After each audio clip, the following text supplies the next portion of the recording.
কুরবানির এ মৌসুমে পছন্দের গরুর ছোটাছুটি কিংবা পেতে রাখা সব লাল গরুগুলোর মনে মনে হাঁটাহাঁটি, তাল মিলিয়ে এ কালো গরুগুলোর শিং নাড়িয়ে শূন্যে গুতাগুতি, এসব এ বাংলার এ মৌসুমের মানুষের সাথে কুরবানি পশুর অতি পরিচিত খুনসুটি।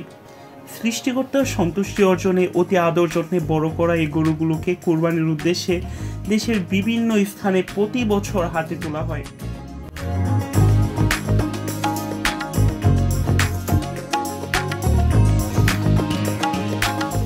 গরুগুলো এখানে যখন দড়িতে বাঁধা পড়ে বোরিং, মহিষগুলো যেন কাদা জলে নেমে ভাব যেন তাদের ডোন্ট কেয়ারিং।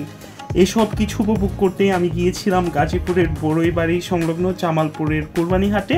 এখানে মূলত ক্রেতার মাথায় হিসাব খাটে, ব্যাপারী পটানোর হুজুগ রটে, দর কষাকষি দামাদামি, এসব যেন এখানে এক নাটক বটে। হিসাব মিললে তবেই গরু ছুটে।